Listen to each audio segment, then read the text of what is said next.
Monsieur Louis, pour une demande d'urgence. Normalement, 5 minutes.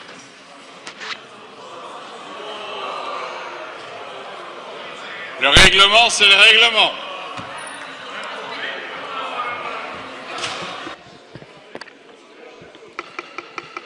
Cinq minutes, Monsieur le Président, c'est parti. Chers collègues, un pays ne peut se grandir qu'en ayant le courage de regarder en face son histoire et de reconnaître ses crimes et ses erreurs passées. En ce sens, et afin de créer une nouvelle collaboration saine, éthique et respectueuse entre notre pays et la République démocratique du Congo, je pense qu'il est notre devoir, comme l'ont fait avant nous d'autres anciennes puissances coloniales, d'ouvrir les pages les plus sombres de notre histoire.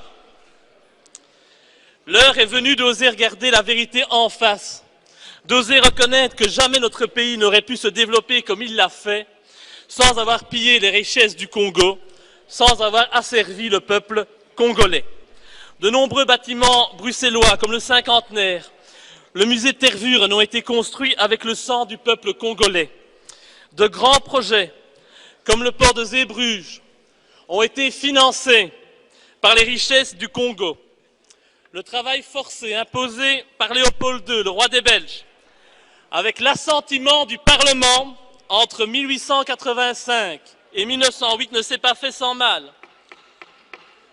Des populations furent massacrées, domptées par la force par l'envahisseur, des femmes furent violées par les représentants de l'autorité coloniale. La déportation fut pratiquée, sans oublier la tristement célèbre coutume colonialiste des mains coupées, qui toucha également des enfants.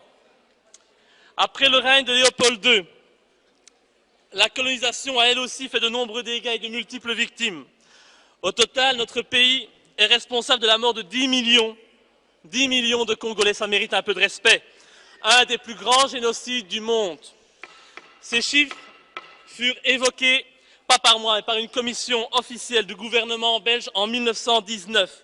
10 millions de morts, cela représente 50% de la population congolaise de l'époque, mais jamais notre pays s'est sincèrement excusé pour ces exactions.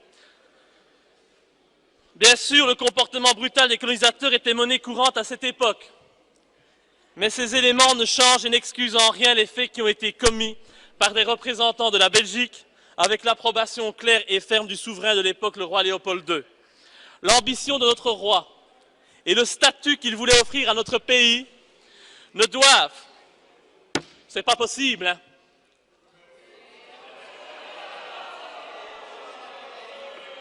Respectez, s'il vous plaît, les morts au niveau du Congo. On ne doit pas, nous ne pouvons pas manipuler la mémoire collective de la Belgique, ni salir la mémoire collective des Congolais. Aujourd'hui, plus de 100 ans après ces faits, notre pays a l'obligation morale de faire un devoir légitime et élémentaire de mémoire. Le Congo est pour toujours un pays frère, un pays sans lequel jamais la Belgique ne serait devenue une grande puissance européenne. Nous ne pouvons pas aujourd'hui jouer la politique de l'autruche, ignorer la réalité et transformer l'histoire comme bon nous semble. En tant que démocrates, nous devons nous excuser pour le mal que nous avons causé au Congo. C'est bien la moindre des choses. En hommage aux Congolais qui ont connu le travail harassant, exigé en échange de salaires qui ne leur permettaient ni de manger à leur faim, ni de se vêtir ou de se loger décemment ou encore d'élever leurs enfants comme des êtres chers.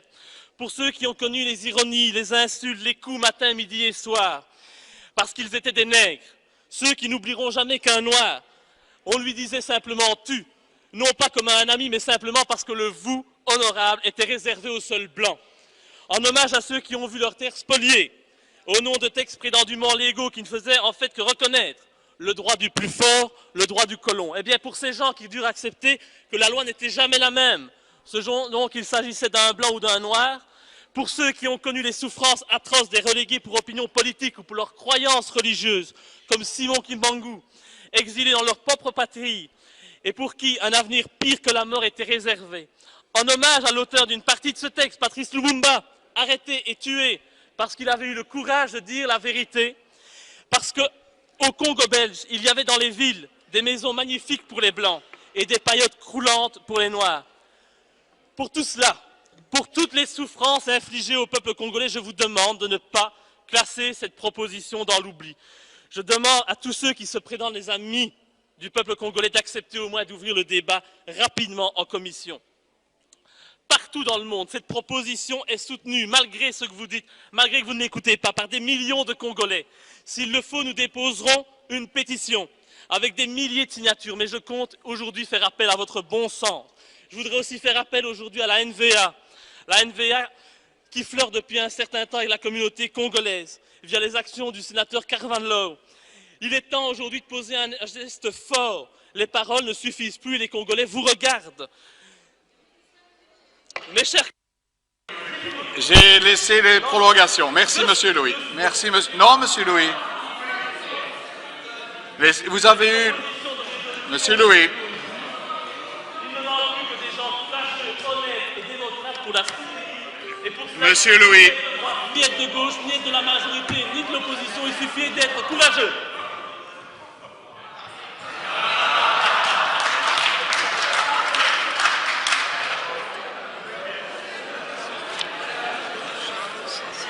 Il y a une demande d'urgence. Qui est pour l'urgence?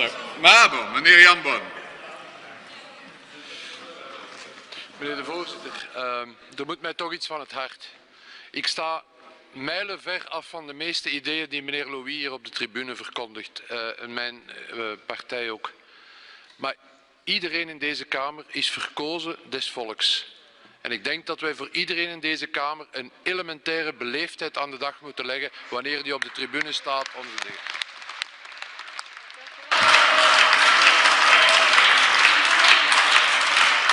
Madame Jerkens.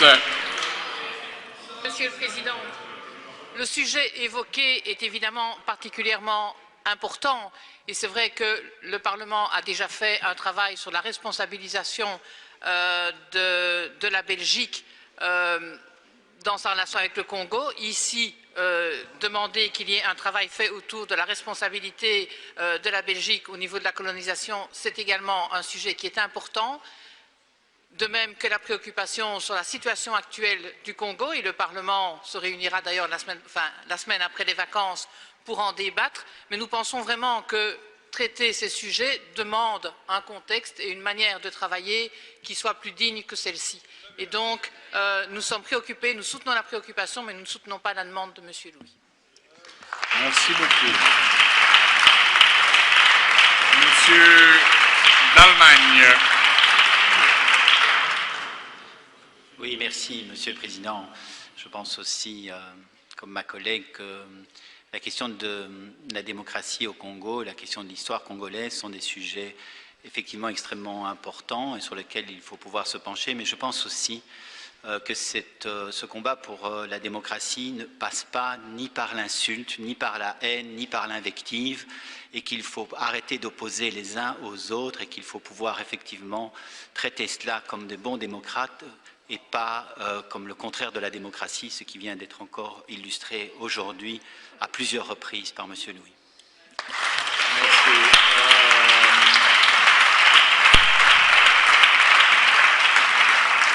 Meneer Leuk. Ja, dank u voorzitter. Ook onze fractie vindt natuurlijk dit thema belangrijk. En moet ook in een zeker historisch perspectief geplaatst kunnen worden. Wij denken dat er ook de voldoende aandacht aan mag besteed worden. En dat sommige zaken ook zeker relevant zijn. Wat minder relevant is, is dat natuurlijk 100 jaar na de feiten een hoogdringendheid hier gevraagd wordt.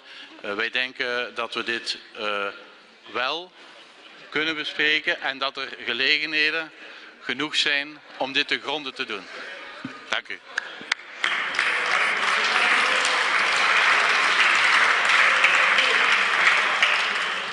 Monsieur Manguin. Monsieur Manguin. L'histoire a évidemment ses droits, mais je fais partie de ceux qui pensent que le Parlement n'est peut-être pas nécessairement le lieu le plus approprié pour faire œuvre historique. C'est toujours un débat délicat que de vouloir s'arroger la prétention en tant qu'élu de refaire un travail de mémoire. Ce travail de mémoire est indispensable et il peut trouver des lieux d'expression plus appropriés encore qu'une assemblée parlementaire, et il appartient sans doute au gouvernement d'en prendre l'initiative. Pour le surplus, il nous semble que le véritable débat qui doit être le nôtre, c'est la situation politique actuelle en République démocratique du Congo. Situation politique particulièrement préoccupante, situation politique où notre pays, comme un certain nombre de pays, n'ont pas l'audace de dire un certain nombre de vérités au pouvoir en place. Et donc, je suis plutôt d'avis que la priorité doit être donnée à ce débat-là sur tout autre débat, parce que c'est celui-là qu'attendent les démocrates congolais. Monsieur Maga.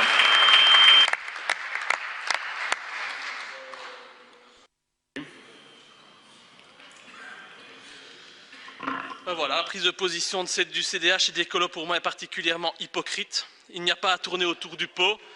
Soit il y a génocide, soit on refuse de l'accepter, mais la qualité de celui qui dépose le texte n'a rien à voir là-dedans. Et le pire exemple d'atteinte à la démocratie, monsieur d'Allemagne, vous le démontrez tout le temps à chaque fois que je prends la parole dans ce Parlement, où personne ne me laisse m'exprimer convenablement, où il faut hurler pour se faire entendre. Vous êtes les fossoyeurs de la démocratie. Bien, nous avons maintenant un débat. Madame Fonck, je rappelle que nous faisons un débat sur la demande d'urgence, n'est-ce pas? Comme l'a dit Monsieur Leix. Non. Madame Fonck. Oui, merci, Monsieur le Président. Je voudrais inciter Monsieur Louis à un peu plus de respect. Merci.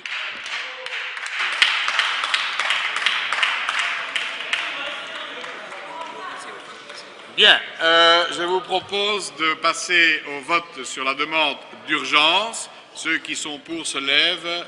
Oui, il faut.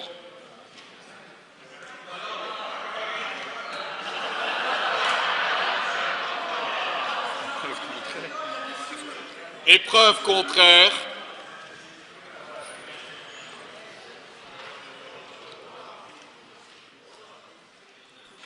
L'urgence est rejetée.